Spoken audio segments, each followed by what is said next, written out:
இந்த வீடியோவில் நம்ம வந்து இம்பேலன்ஸ் பற்றி பார்க்கலாம். இந்த இம்பேலன்ஸ் வந்து சிலர் வந்து ஃபேர் வேல்யூ கேப்னு சொல்லுவாங்க, அதை வந்து ஷார்ட்டாக எஃப்ஏஜின்னு சொல்லலாம்.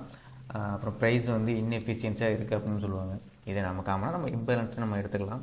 இந்த இம்பேலன்ஸ் எப்படி பயன் பண்ணுறதுன்னா, இப்போ மார்க்கெட் வந்து புல்லிஷில் போயிட்டுருக்குன்னு வச்சுக்குவோம். இப்போ கரண்ட்டாக இருக்கிற கேண்டில் இது 1வது கேண்டில், இது 2வது கேண்டில், இது 3வது கேண்டில்.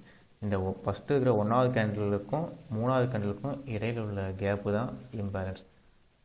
பார்த்தீங்கன்னா இந்த ஃபஸ்ட்டு கேண்டிலோட ஹை, அதே மாதிரி தேர்ட் கேண்டிலோட லோ, இந்த ரெண்டுக்கும் இடைப்பட்ட இருக்கிற கேப் தான் வந்து நம்ம வந்து இம்பேலன்ஸ்னு சொல்லுவோம். இதுதான் இம்பேலன்ஸ்.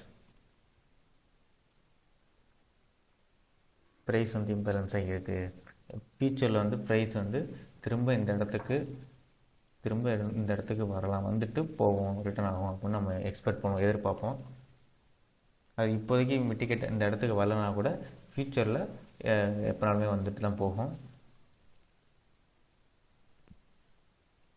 இதுவே இந்த 3வது கேண்டிலோட விக்கு வந்து இந்த ஃபஸ்ட் கேண்டிலை வந்து டச் பண்ணிவிட்டு இது இந்த ஃபஸ்ட் கேண்டிலுக்கு ஈக்குவலாக இல்லை இதுக்கு கீழே வந்துட்டால் கூட இது வந்து மிட்டிகேட்னு அர்த்தம், இது வந்து இம்பேலன்ஸ் இல்லை, ஃபில் ஆகிடுச்சின்னு அர்த்தம்.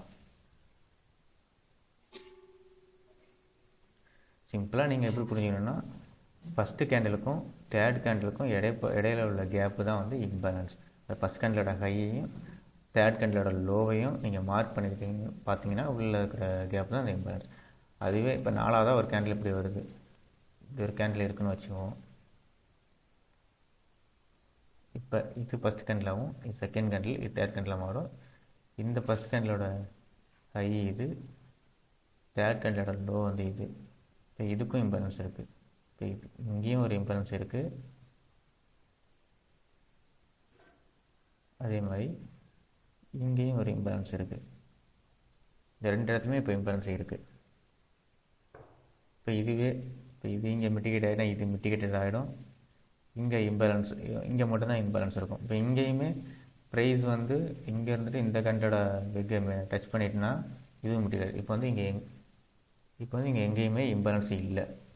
இப்போ பியரிஷ்க்குமே அது மாதிரி தான் வரும். இதுக்கு வந்து சில எக்ஸாம்பிள்ஸ் பார்த்தலாம். இம்பேலன்ஸ் ஃபைண்ட் பண்ணுறது ரொம்ப ஈஸி தான். இப்போ கரண்ட் மார்க்கெட்டே பாருங்களேன்.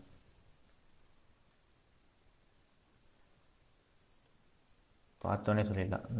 இப்போ இதை கரண்ட் கேண்டில் வச்சுட்டா கூட இங்கே இம்பேலன்ஸ் இருக்குது.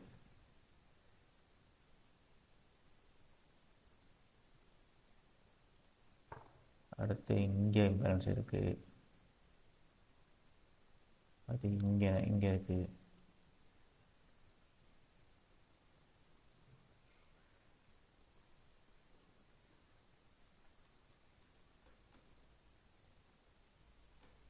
இப்போ இங்கே பாருங்கள், இந்த இடத்துல ஒரு இம்பேலன்ஸ் இருக்குது. ப்ரைஸ் வந்து இதுக்கு அடுத்து இங்கே வந்து ஃபில் பண்ணிவிட்டு மறுபடியும் இங்கே வந்துருக்குறான். அதுமாதிரி இங்கேயும் இந்த இடத்துலையும் ஒரு இம்பேலன்ஸ் இருந்திருக்கு, அதை வந்து இங்கே இந்த ரெட் கேண்டில் வந்து ஃபில் பண்ணியிருக்கிறான். அடுத்து இங்கே பாருங்கள், இங்கேயும் இம்பேலன்ஸ் இருக்குது, இதுவும் இப்போ ஒரு இம்பேலன்ஸ் தான்.